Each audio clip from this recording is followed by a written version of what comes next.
Olá a todos, sejam bem-vindos à Cassete Vermelha número 1, o podcast da Coluna Vermelha, onde falamos sobre a atualidade benfiquista.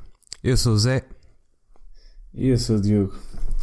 E hoje começamos por falar da última jornada, o Benfica Boa Vista. Tens algum ponto por onde queres começar, Diogo? Sim, eu faço uma espécie de resumo do jogo. Acho que toda a gente viu, mas faço uma espécie de resumo do jogo. Foi um jogo dominante, daqueles jogos agradavelmente aborrecidos e monótonos.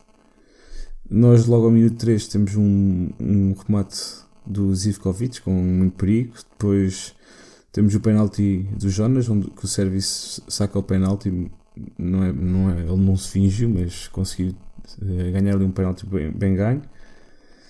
Falhamos o penalti, toda a gente fica assim um bocado preocupado: o que é que vai acontecer, o que é que não vai acontecer. E logo a seguir marcamos o gol de canto, o primeiro canto naquele jogo que o Sérvio bateu. Os outros cantos tinham sido o Pizzi a bater. Depois, mais tarde, voltamos a marcar outro gol de canto, desta vez uma assistência direta do Sérvio. Na segunda parte o jogo foi mais calmo, acabámos por chegar ao terceiro golo já na segunda metade da segunda parte. A seguir ao golo fazemos as duas substituições, entre o Jiménez e entre o João Carvalho,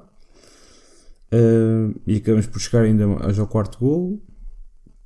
E foi um jogo, e o jogo acaba por ter este dado novo do Benfica ter utilizado 7 jogadores portugueses, que é algo que já não acontecia desde o Camacho. Aliás, aconteceu uma vez num jogo que já éramos campeões, no jogo no Dragão, que já éramos campeões, mas nunca tinha acontecido num jogo mesmo a sério, contasse alguma coisa para o campeonato desde a época do Camacho. E disseram na Benfica TV que do lado do Boa Vista também tínhamos uns jogadores formados pelo Benfica, não era? Houve uma dada altura que tivemos bastantes jogadores formados pelo Benfica em campo. Sim, também estava lá o David Simão, pelo menos. Não sei quem é que eram os mais jogadores do Boa Vista formados. Aqui ver, eu digo já. Mas pelo menos o David Simão era formado pelo Benfica. Sim. E o Rochinha. Pois é, Rochinha, exato. O Rochinha entrou no final. Eu acho que eu estive a rever o jogo depois de a rever a segunda vez. Acho que começámos bem.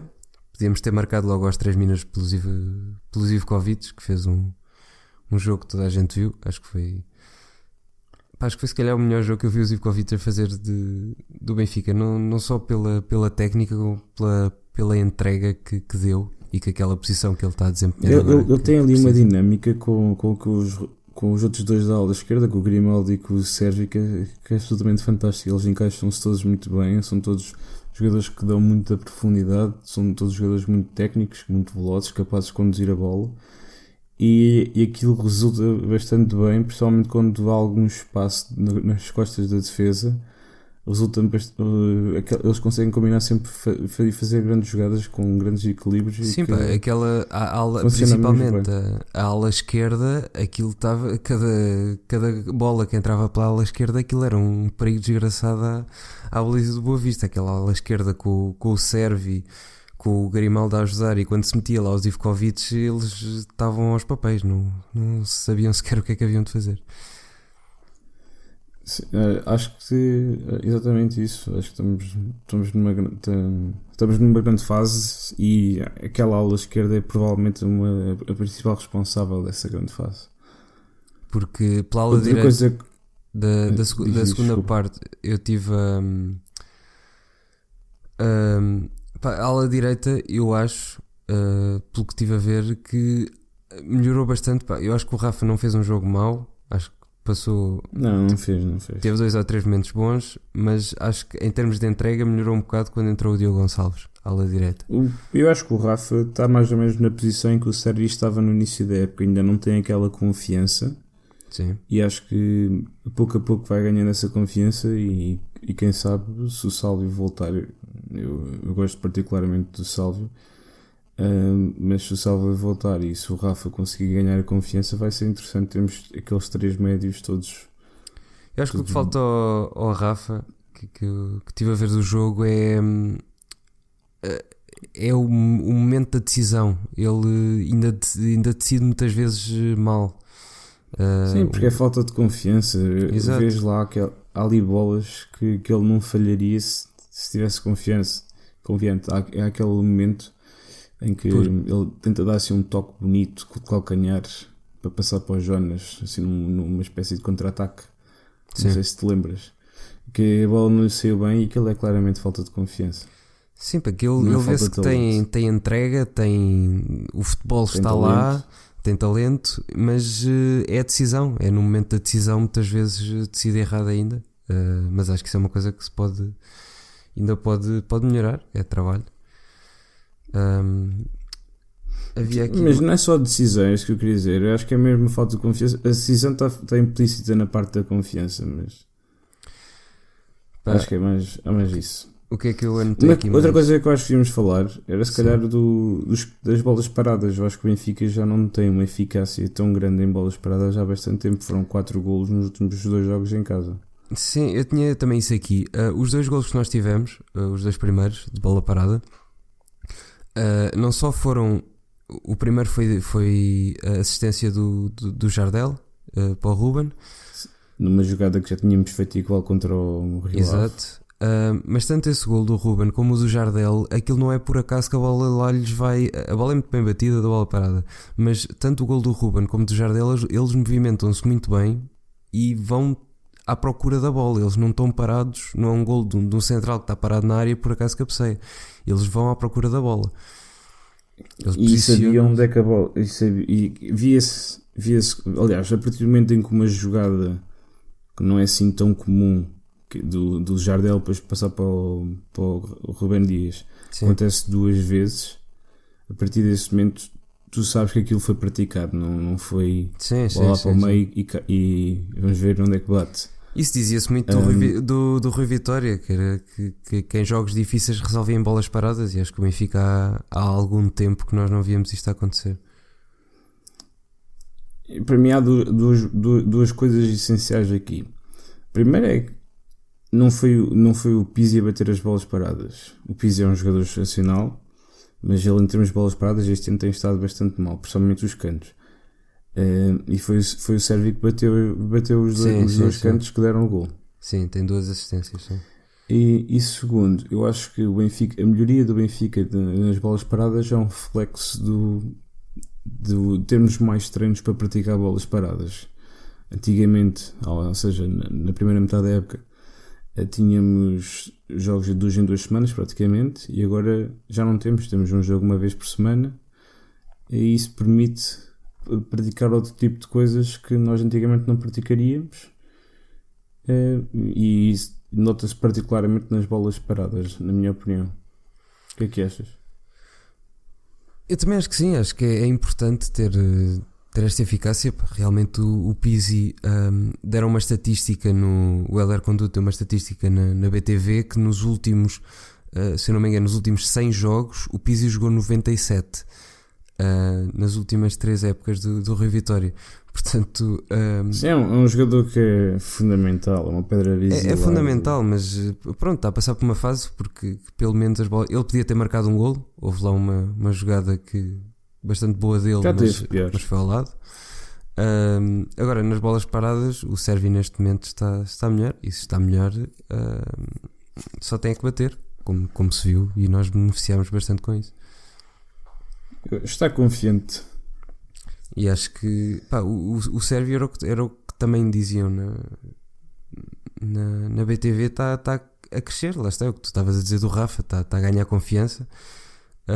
É um jogador que pelo que está a produzir não é só por sair do banco e entrar, já tem alguns jogos seguidos e isso dá-lhe a confiança para fazer o jogo que fez, e essa confiança reflete-se também nas bolas paradas, que ele sabe fazer e está a fazer. Ele está em grande forma. Uma cena que eu pensava sempre é que o Sérvio era muito pequeno, e eu agora já não consigo ter essa sensação. Eu acho que ele evoluiu bastante fisicamente. Para o ano eles devem fazer um refresh nos pesos dos jogadores. Eu acho que o peso dele deve ter subido uns quilitos em termos de massa muscular, porque ele está muito mais forte. Ele, nem parece. O Sérvia é bastante pequeno e nem parece aquele. Lembras-te das imagens do Marquês do ano passado em que ele estava todo bêbado? Sim, sim. E parecia literalmente um puto de 16 anos, 15 anos, e agora já não parece esse miúdo. Está muito desenvolvido fisicamente. Sim, acho que esse trabalho de backstage, tu até escreveste sobre isso, que o João Félix, se ganhar a massa muscular, vai ser um jogador excepcional, mais do que já é. E se conseguir manter o nível. E do Zé Gomes por aí adiante.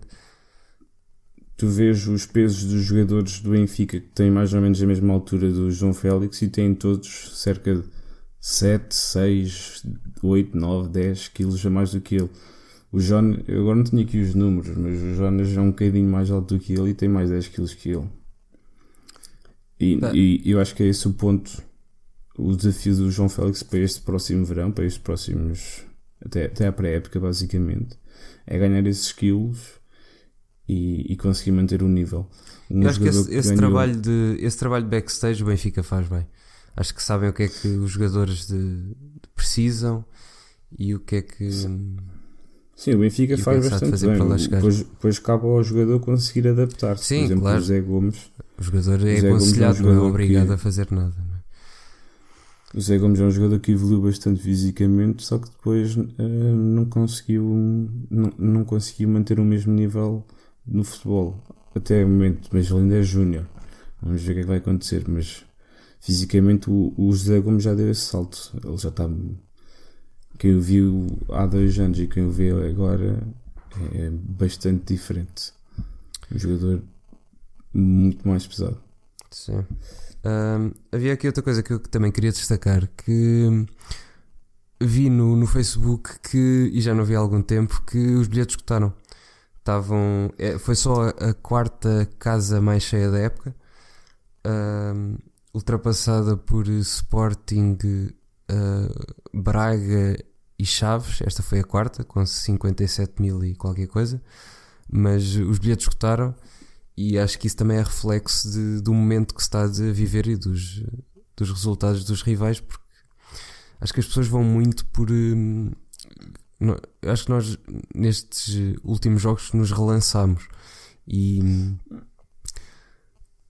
Isso eu acho que as pessoas vão vontade de ir muito ao estádio pelo nível de futebol que a equipa pratica. Eu acho que também, sim. Mas se estiveres em primeiro a jogar mal, eu acho que as pessoas vão à mesma. Sim, porque estás em primeiro, mas... Sim, agora não estás em primeiro, mas estás a jogar futebol melhor, sim. Mas está a levar mais pessoas ao estádio. E as pessoas acreditam. Mas há aqui uma coisa também acho que é importante realçar, que eu acho que não é o primeiro jogo que esgota nos últimos tempos. Eu acho que esgotámos um jogo há relativamente pouco tempo, provavelmente o jogo antes do jogo com o Belenenses.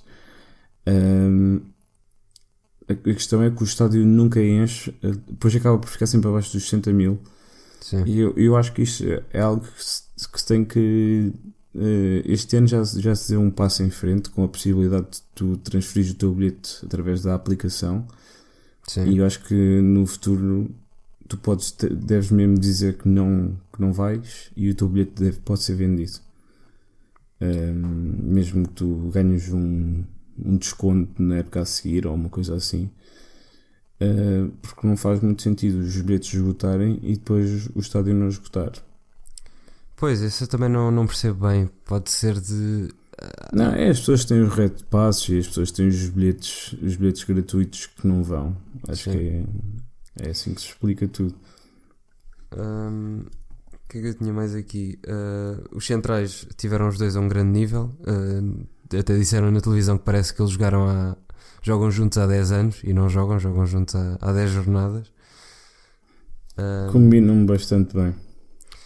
O Zivkovic, acho que pronto, toda a gente viu o jogo, encheu o campo inteiro e mais campo houvesse lá ele estava, fazia ala direita, ala esquerda, estava no meio, estava em todo o lado, e era o que nós dizíamos há um tempo, pá, que era ter um jogador destes que tu sabes o que é que pode estar, e ele em muitos jogos desta época nem para o banco foi, ia para a bancada, era dispensado, pá, estás a desperdiçar isto, Pá, era terrível. Eu estou bastante curioso para ver o que é que vai acontecer quando nós tivermos o Krovinovic e o Zivkovic, os dois disponíveis. Estou mesmo bastante curioso. Se um deles, o Krovinovic, já não volta esta época, não é? Se voltar é para a próxima. Sim, na próxima, mas acho que em princípio não devem ser os dois vendidos. E o mais Só se provável o é que um Zivkovic deles fizer um. pois, que vá para fora. Só se o Zivkovic fizer um Mundial extraordinário é que talvez seja vendido. Se for ao Mundial, eu acho que vai. Eu jogar assim é capaz de ir. Mas tens que. O Zivkovic também pode fazer várias posições, não é? Ele depois também pode arrancar para a ala se venderes um extremo. Pois, também. Outra coisa que eu. Desculpa. O Sérvio sofreu muitas faltas. O Sérvio estava sempre a levar pancada. Sempre. Ele também é bastante pequeno. Eu sei que sim, relativamente. mas estavam-lhe sempre a dar cacetada. Eu vi o Sérvio muitas vezes no chão. Pá. Se ele aguentar, tudo bem. Agora eu só não quero que ele se lesione. Mas notei que ele. Eu, por exemplo, nenhum de nós é baixo, mas quando jogamos com jogadores, assim, quando jogamos com amigos mais Sim. baixos, ou seja, do tamanho do Sérvio, eles quase que se embrulham no meio das nossas pernas, às vezes é complicado. Pois. Mas notei, foram tantas vezes que notei que ele estava sempre no chão. Na segunda parte, temos as saídas do Varela aos 58 minutos e aos 72. Eu escrevi sobre isso. Isso é algo que eu por acaso não consigo perceber. O Varela realmente tem algum potencial. Acho que é um jogador que, se tiver Ele é bom entre os postos, pá. E tirando aquela do Boa Vista, aquele franco que nos deu a derrota que temos no campeonato, pá, ele entre os postos é bom, mas a sair tem um timing, pá, que é mau. Os pés, meu. E os pés. É mau. Ele faz-me lembrar imenso o Rui Patrício. E o Rui Patrício hoje, podem dizer o que quiserem, é um dos melhores guarda-redes do mundo. Sim. E o Varela, eu acho que é um guarda-redes que, se tiver várias épocas, este empurrão que está a ter esta época, ou seja, estas hipóteses, é um guarda-redes que pode se tornar um bom guarda-redes. A questão é que o Benfica ambiciona bem mais do que o Sporting ambiciona, ou seja, no Benfica hoje em dia luta-se pelo título todos os anos. O Sporting, isto não é necessariamente verdade, e nos últimos 10 anos ainda mais é menos necessariamente verdade. Sim. Ainda mais é menos,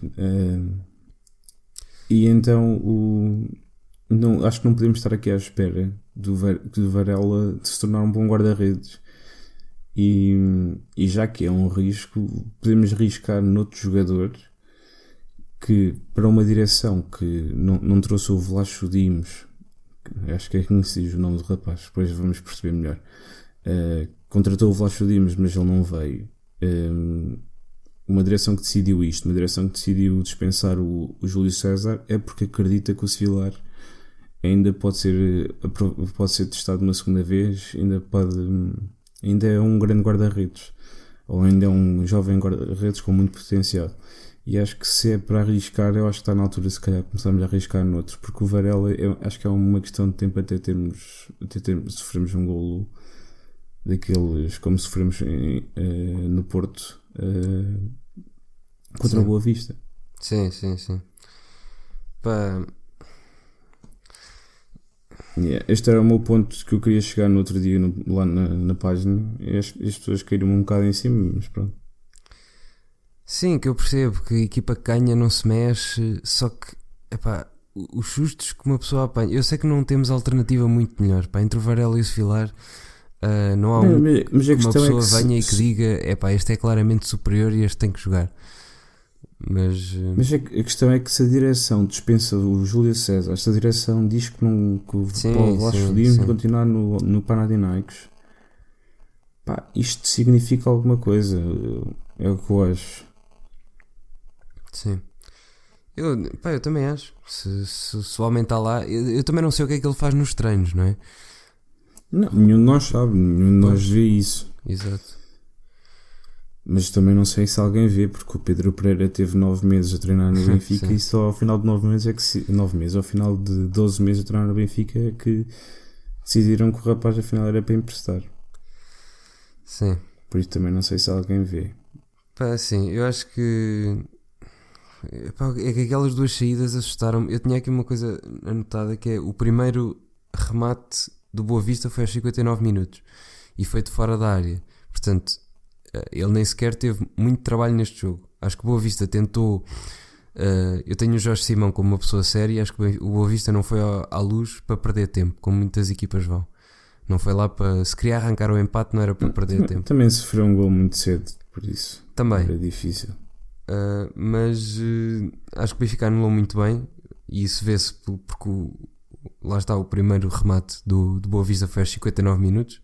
Já na segunda parte, depois fizeram ali 2 seguidos, mas foi aos 59 minutos, nem sequer teve muito trabalho e mesmo assim tivemos 2 sustos aos 58 e aos 72. Por causa dos cruzamentos. Exato. É das saídas. As saídas é que tem que trabalhar nisso e muitas vezes uma pessoa está lá no lugar e diz, pá, sai. E muitas vezes ele não sabe se deve sair, se não deve sair. Pá, pronto, é uma coisa que tem que trabalhar. Agora, enquanto não der golos contra nós, tudo bem. Agora, se der e se perdermos um jogo por isso, já é um problema, não é? E estamos naquela fase em que já não podemos perder mais pontos. Sim. E eu percebo que pôr o Sevillar é um risco, mas manter o Varela também é um risco. Sim. E eu acho que é isso que as pessoas ainda não perceberam. Acho que sim. Queres dizer mais alguma coisa sobre o jogo? Não, acho que foi. É aquilo que o Ricardo Araújo Pereira, acho que uma vez cunhou este termo, que é um jogo agradavelmente aborrecido. E para mim foi isso, foi um jogo agradavelmente aborrecido. Acho que soubemos ter bola. Acho que viram-se jogadas trabalhadas, que é uma coisa que às vezes não se vê. Conseguimos anular uma equipa que ia lá com vontade e conseguimos anular muito bem. E sinceramente acho que foi dos jogos mais conseguidos que eu vi esta época. Marcámos cedo, fomos atrás do gol, depois do segundo, depois fomos atrás do terceiro, e assim, quando marcámos o terceiro fomos atrás do quarto. Nada a dizer, mais jogos destes, por favor. Exato, para nos deixar assim mais descansados. Bem, podemos passar ao próximo tema, que é sobre a imprensa, em particularmente a desportiva, e o que anda a fazer e a potenciar o fator Bruno de Carvalho, e que depois se indignam quando o monstro que criaram, o monstro entre aspas, não é? Que o agigantaram, diz para não consumir a imprensa, enquanto foi a imprensa que potenciou e que difundia tudo o que ele dizia até no Facebook. Isto é um fenómeno um bocado estranho, é um bocado um fenómeno como aconteceu com o Trump, que ao dizerem mal dele potenciaram muito o que ele... Ao dizerem mal dele davam-lhe publicidade e davam-lhe tempo de antena, até que ele disse que não confiava na imprensa, e acho que desta vez foi mais ou menos a mesma coisa. Diziam tudo o que ele dizia, escrevia no Facebook, saía no segundo a seguir, e depois ficaram muito surpreendidos quando ele disse que a imprensa, que aquilo não valia nada e que para não consumirem. Eu só não percebo é porque é que o Bruno Carvalho está tão chateado com a imprensa. Apesar de também, sinceramente, não é um tema que nos interesse muito, porque é o presidente do Sporting, mas eu acho que nos interessa na perspectiva que, pelo que nós estamos sempre a dizer, porque eu acho que a maioria da imprensa que nós consumimos é orientada, tem um nível baixo. Mas tem o nível do clickbait. Exato, principalmente na internet. Mas nós continuamos a precisar de imprensa. Nós continuamos a precisar de alguém que nos dê as notícias, que seja imparcial e que nos comunique as coisas. O problema é que o nível a que está neste momento é o nível que a generalidade das pessoas não gosta. E para mim o problema é este. Os adeptos são os grandes culpados, porque os adeptos não querem tanto saber do futebol jogado querem saber deste burburinho à volta. Não estou a dizer todos os adeptos, mas uma vasta maioria. E esses adeptos, ao quererem saber deste burburinho à volta, incentivam com que a imprensa, porque só carregam nos links e só compram capas, só compram jornais quando as capas são controversas, incentivam a imprensa a oferecer ainda mais estas coisas. E a imprensa, em vez de educar o consumidor, prefere dar-lhe aquilo que ele quer. Ou seja, é como se todas as crianças do mundo tivessem a liberdade de comerem o que quisessem e todos os dias iam ao McDonald's. Porque era isso que a maioria delas ia acabar por fazer, porque elas querem ir ao McDonald's. A publicidade, a imprensa, quando se virou para o online, eu acho que se virou mal para o online, porque direcionar as pessoas no Facebook é tudo muito fugaz, não é? Leem o título, mesmo que o título seja enganador, clicam e partilham e nem sequer leem a notícia e muitas vezes mal, porque o artigo depois não tem nada a ver com o título. E como é para consumo rápido, depois dedicam-se muito menos ao conteúdo do assunto, porque as pessoas também não leem, e lá está, são as pessoas que estão a potenciar isso. Se as pessoas lessem o título e depois lessem a notícia e dissessem que a notícia era má, que o conteúdo da notícia era má, eu acho que eles que se esforçavam mais. Mas se hoje só o que importa é o título, para que escrever bem, se as pessoas não vão ler?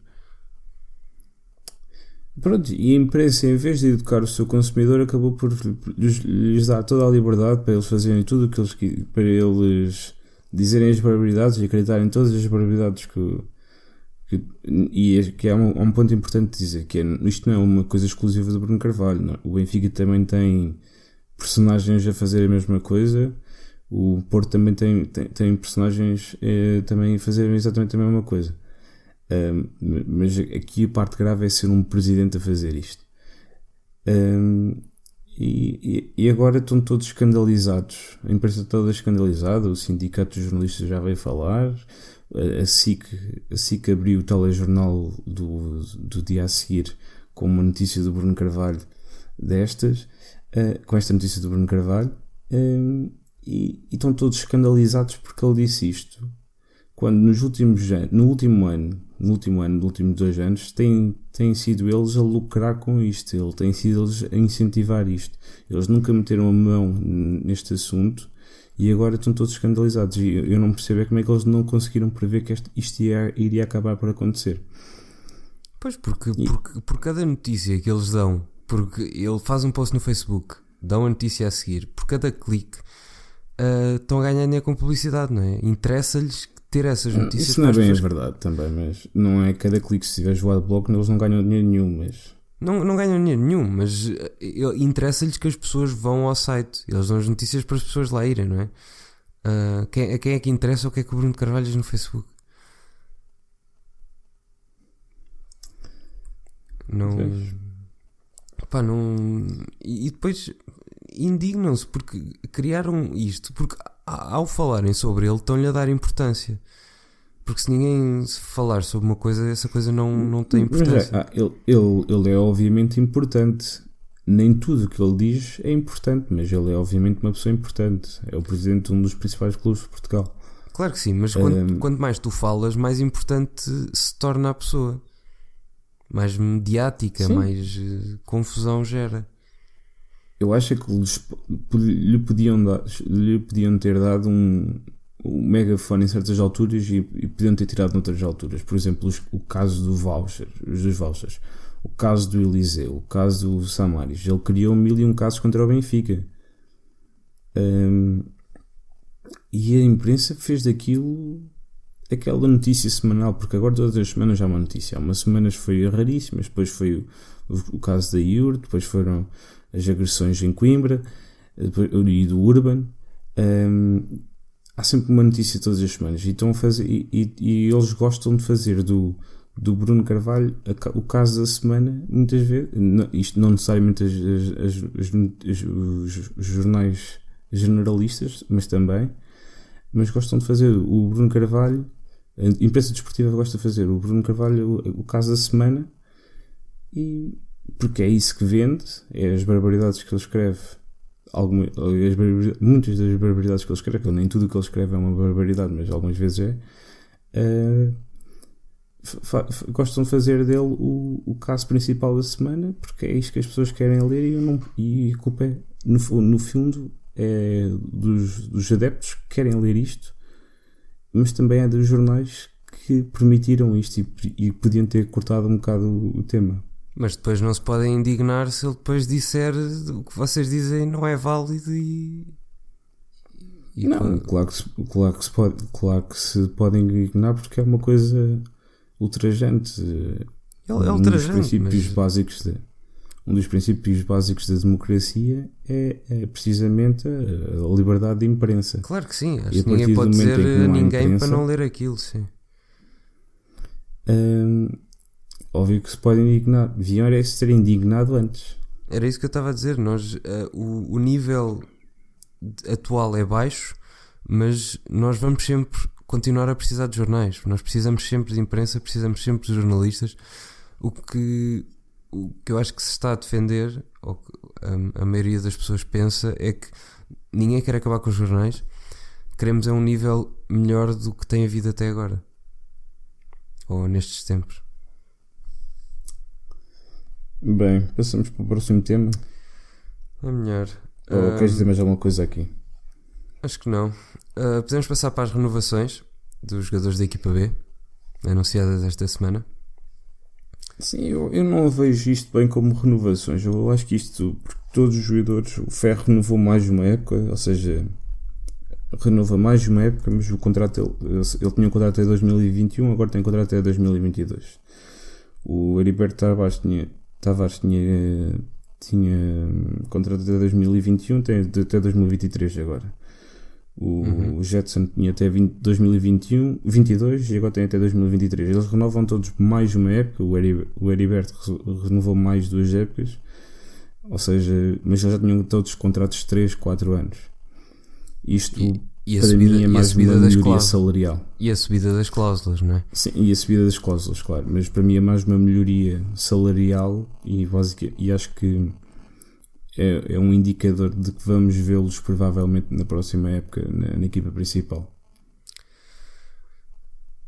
Mas é também um voto de confiança, não é? Estás a dar estes três? Sim, é um voto de confiança. É um voto de confiança. Eles estão-lhe a dar os parabéns aos 3. Provavelmente estão-lhe a subir bastante os salários. Porque tinham todos os salários. O Ferro assinou um contrato em 2015 e por isso tinha um salário de júnior ainda, ou um bocadinho acima de júnior. Mas isso também é importante. Nós falamos nisso há um tempo. Isso também é importante para os manter cá, não é? Porque se eles tiverem salário de júnior a subir a equipa principal, são as 3 renovações bastante positivas.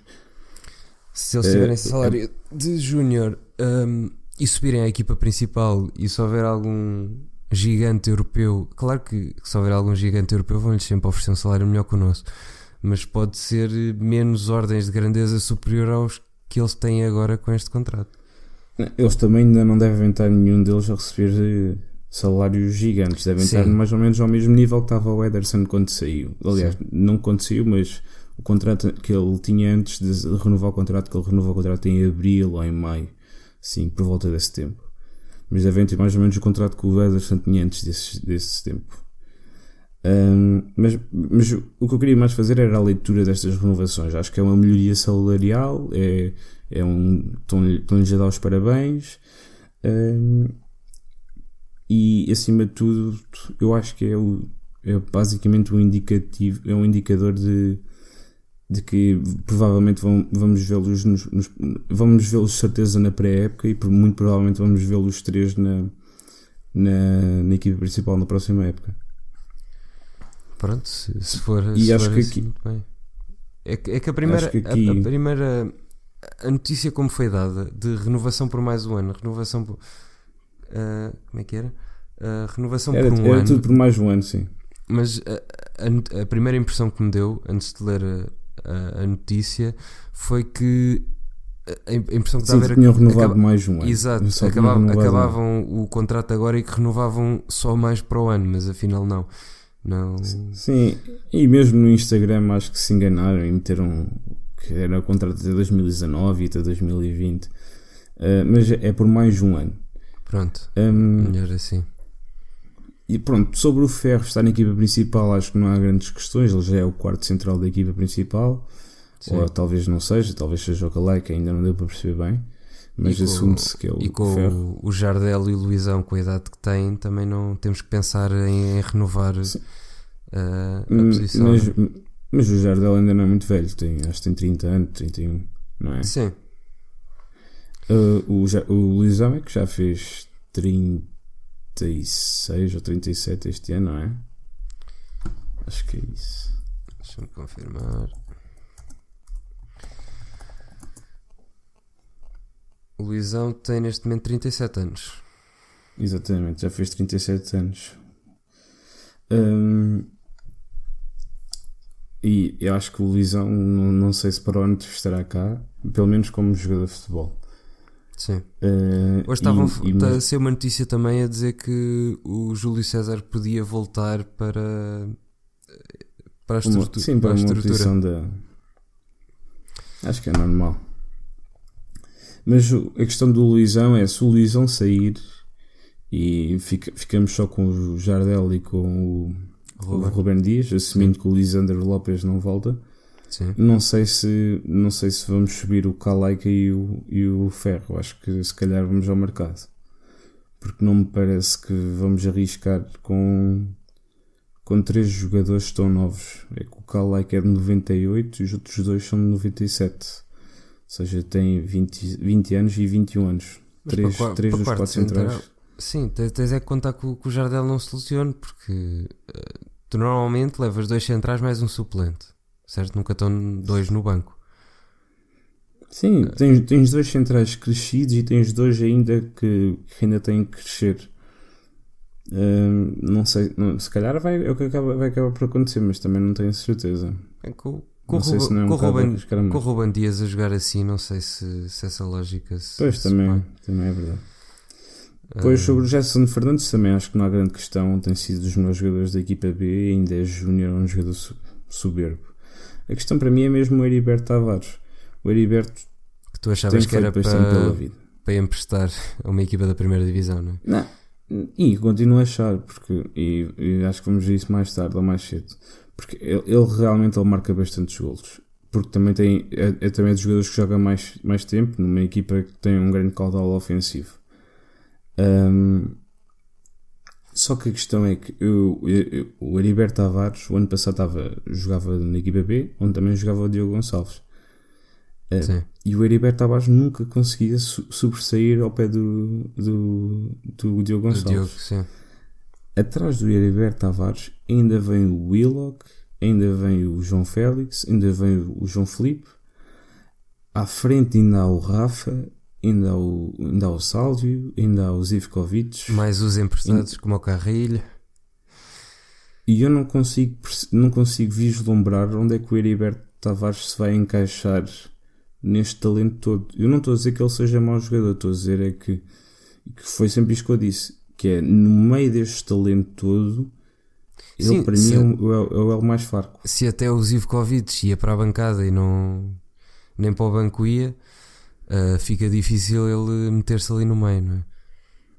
Sim, não, para mim nem vou por aí. Eu vou pelo Diogo Gonçalves, que estava lá ao lado dele ano passado, e mesmo o Diogo Gonçalves está a ter grandes dificuldades para se conseguir adaptar nesta equipa principal.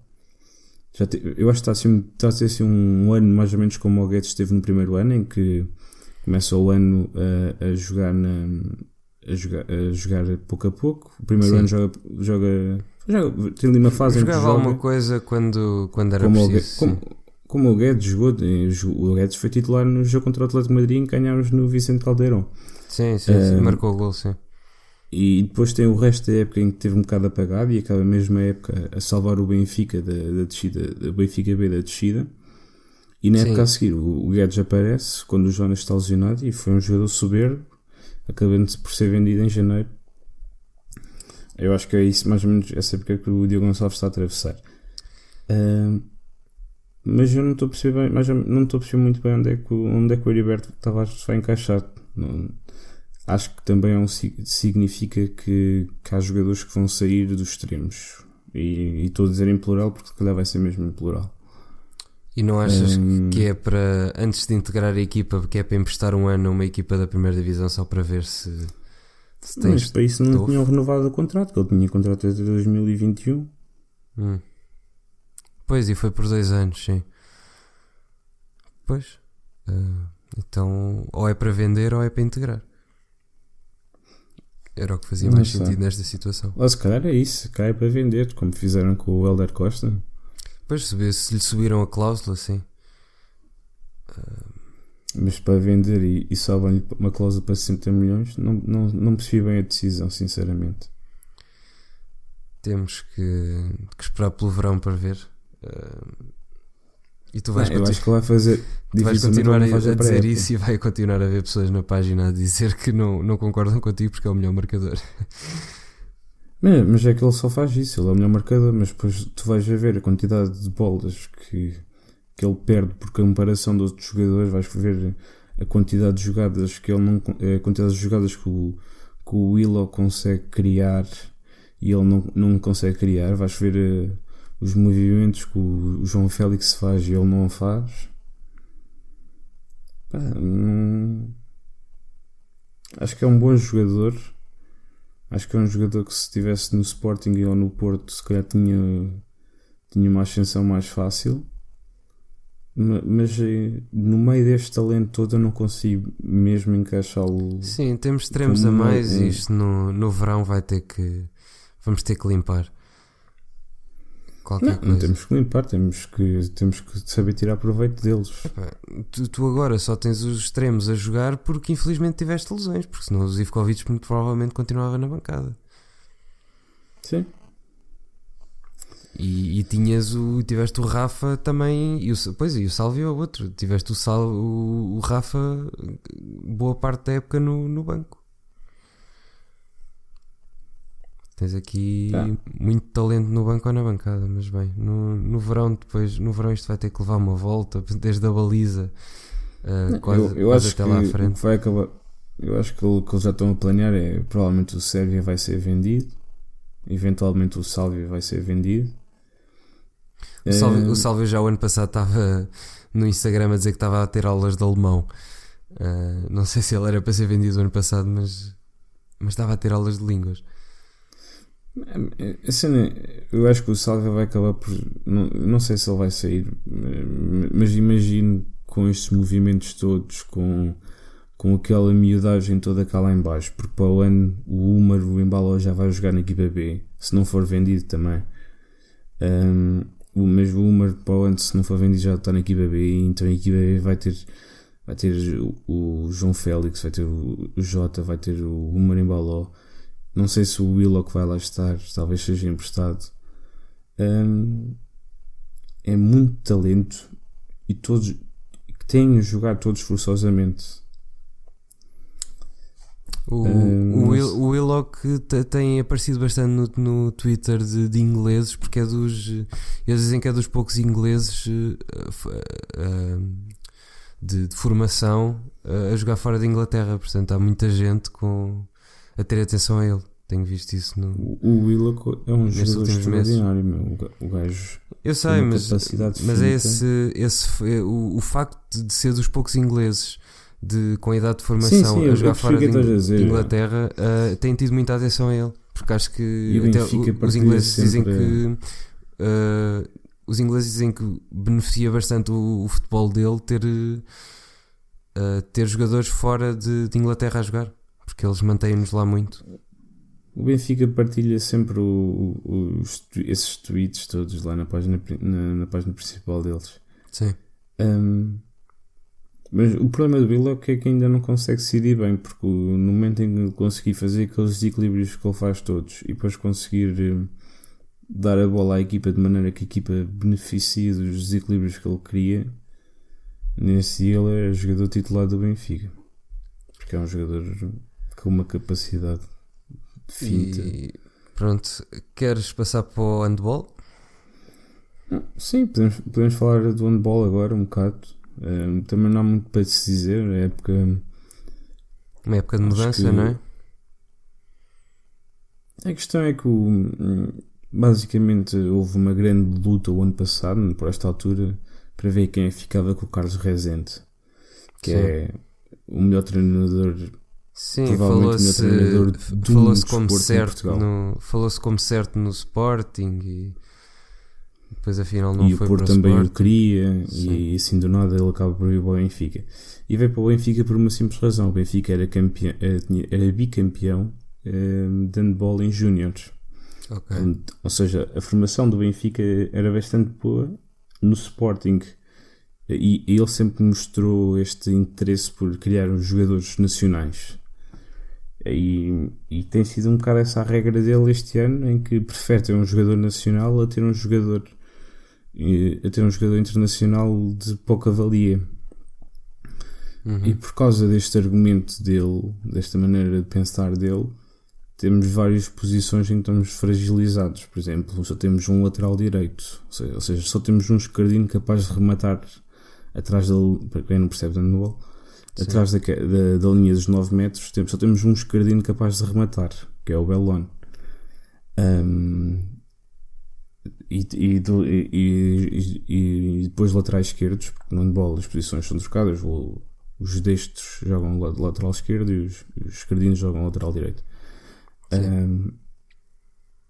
Na outra posição, por oposição, temos 3 jogadores, dois deles internacionais.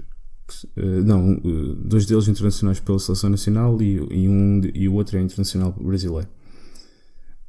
E a equipa não parece estar bem balançada, pois também temos problemas na baliza, em que só temos o Hugo Figueira, que é guarda-redes da seleção nacional, mas depois olhamos para os 3 guarda-redes do Sporting e são 3 guarda-redes, cada um deles guarda-redes de seleção nacional, numa seleção que vai ao Mundial, que é a Sérvia. Depois tem agora um novo que acho que é da Eslovénia, da Eslováquia, acho que é da Eslovénia, que é o Skok, que teve agora no Europeu. E tem o guarda-redes, um dos guarda-redes do Qatar, que também é uma seleção que vai ao Mundial. Ainda há uns anos ficou, ele não estava nessa seleção, mas ainda há uns anos ficou em segundo lugar. Sim. Seleção de naturalizados. Pois sim, exatamente. Sim. Então a época está mais ou menos, está praticamente entregue. Matematicamente não está nada decidido, mas eu vi o jogo do Sporting contra o Porto, em que o Sporting cilindrou o Porto, e vi o jogo do Sporting contra nós a semana passada, em que não fomos cilindrados, mas em que cometemos vários erros. Eles não cometeram quase erros nenhuns, e depois defensivamente tivemos um bocadinho abaixo daquilo que é normal, e ofensivamente tivemos bastante abaixo do que é normal, especialmente nos últimos 2/3 do jogo. E acho que basicamente o Sporting é imbatível nesta fase. O Benfica, para estar ao nível do Sporting, apesar de não ter jogadores da mesma valia, tem jogadores muito talentosos, mais novos, com mais energia, não tão fortes fisicamente, mas com mais, que vivem um pouco mais aquilo. E acho que precisamos ali de 3-4 peças para o ano estarmos ao nível do Sporting. Este ano já não vamos estar, e vamos ver se conseguimos ficar em segundo lugar, porque o nosso ponta esquerdo, que também era uma das peças principais da nossa equipa, também se lesionou, e lesionou-se no último dia do mercado. O mercado fechou no dia 15, ele lesionou-se no dia 14. E pronto, acho que era isto que eu tinha a dizer. Estamos em segundo lugar, ainda estamos na Taça de Portugal, já não estamos na Europa. Sim. E acho que para esta altura o máximo que podemos ambicionar é ganhar a Taça de Portugal. O campeonato acho que está fora de questão, apesar de matematicamente está tudo em aberto. Nós estamos meia dúzia, estamos a 6 pontos do Sporting, ou 4 pontos do Sporting, algo assim. E os pontos se dividem agora para a segunda fase, ou seja, vai ficar metade destes pontos que nós estamos. Portanto, mas basicamente é isso. Seria para realmente apostar era para a próxima época, não é? Para colmatar as falhas. O Carlos Rezende disse que este ano o objetivo era ser campeão, mas acho que há que ser realista e nesta fase, a menos que o Sporting caia muito até ao final da época e nós melhoremos imenso, acho que nesta fase é um bocado ilusório acreditar nisso.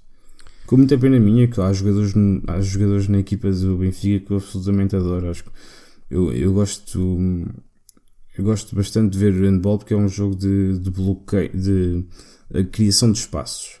E temos o Pedro Seabra, que é dos jogadores mais inteligentes em handball.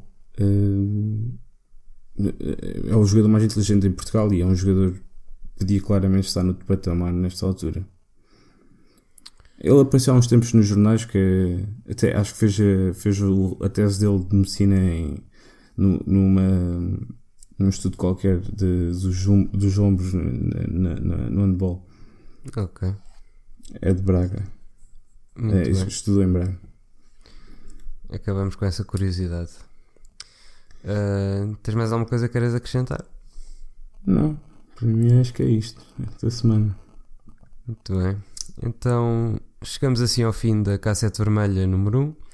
Se gostaram, não se esqueçam de nos dar estrelas no iTunes, de comentar no SoundCloud e de deixar os vossos comentários, porque gostávamos de saber o que vocês acharam. Sigam-nos também nas redes sociais, Coluna Vermelha no Facebook, Galeria Vermelha no Instagram e Curta Vermelha no Twitter. Por hoje é tudo. Para a semana há mais e, como sempre, viva o Benfica. Viva o Benfica.